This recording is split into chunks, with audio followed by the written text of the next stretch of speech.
E o governo federal prometeu aos estados ajuda para compensar as perdas de arrecadação com o ICMS. Vamos conversar com o David de Tarso, vai trazer os detalhes dessa informação para a gente. Ô David, o primeiro sinal foi recebido de forma positiva, mas e os valores? Agradam os governadores? Conta pra gente. Não agrada não, viu, Daniel? Muito boa noite a você, boa noite a Lívia, a todos que nos acompanham pela Jovem Pan. A proposta do governo federal é de repasse, uma compensação de 22 bilhões de reais. Mas os governadores dizem que essa compensação deveria ser na casa de 45 bilhões de reais, ou seja, o dobro. Foram criadas leis complementares 192 e 194 no ano passado, na tentativa de que as contas fossem equilibradas e que não houvesse uma inflação tão grande, devido à situação econômica vivida no país. Essas leis elas foram aprovadas pelo Congresso Nacional e os governadores na época já criticaram a medida.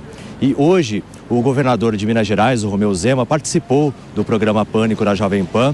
Claro que tratou sobre esse tema, porque os governadores estão insatisfeitos com a medida, com essa redução da alíquota do ICMS. E ele disse que tem onerado bastante o caixa do governo lá de Minas Gerais, e não só de lá, mas de outros estados, e que por isso essa situação precisa ser revista pela esfera federal. Vamos acompanhar mais detalhes sobre o que disse o Romeu Zema. Minas Gerais, como todos os estados do Brasil, foi um estado muito atingido com essa redução do ICMS, tanto dos combustíveis como também da energia elétrica e também das telecomunicações. E nesse momento nós estamos tentando, nós estados, que a União, o governo federal, faça um ressarcimento, uma compensação aos estados. No caso de Minas Gerais, nós estamos falando de uma perda no total de todos esses itens, combustível, energia e telecomunicações, da ordem de 9 bilhões por ano.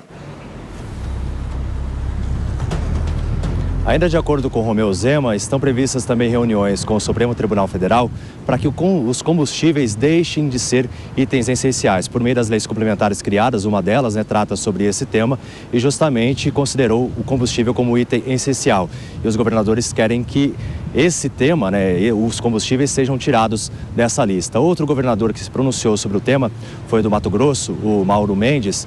Ele também deu uma entrevista na nossa programação para o programa Prós e Contras, e ele falou o seguinte, que há um consenso entre os governadores de que de nada adianta provocar uma oneração nos cofres dos governos estaduais sem que o governo federal crie medidas para economizar dinheiro, ou seja, uma reforma administrativa para que aí sim chegue aos bolsos dos brasileiros, para que eles paguem menos impostos. Então, há um consenso entre os governadores de que o governo federal precisa rever como que estão os gastos deles, para depois pensar em tirar dos cofres públicos das esferas estaduais. Claro que a gente segue acompanhando tudo isso.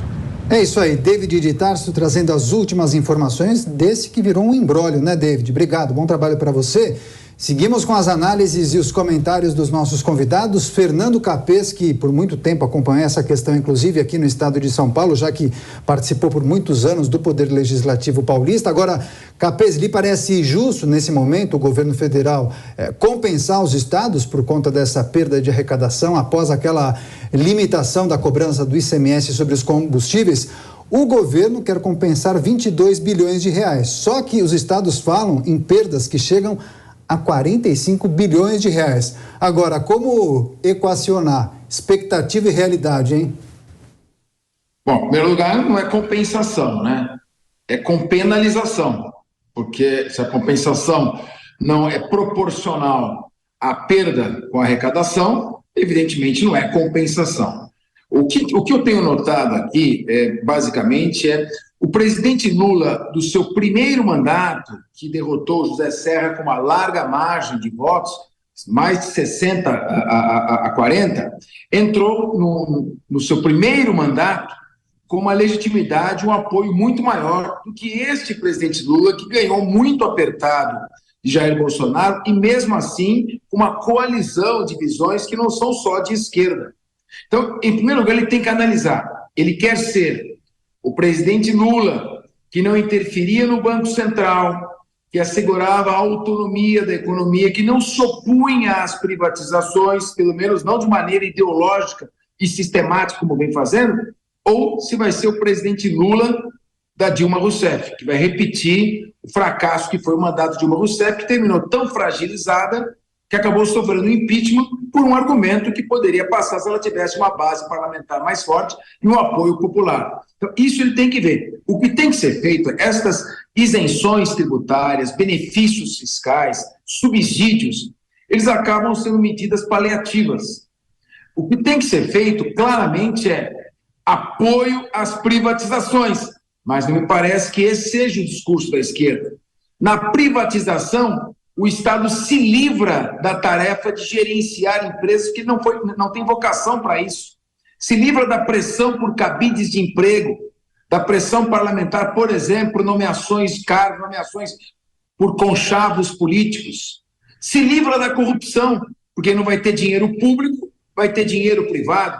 Aumenta a eficiência, porque a busca do lucro aumenta a competição, a ingestão do capital exterior, externo e privado, e propicia uma melhoria na prestação do serviço. Então, o que ele pretende fazer?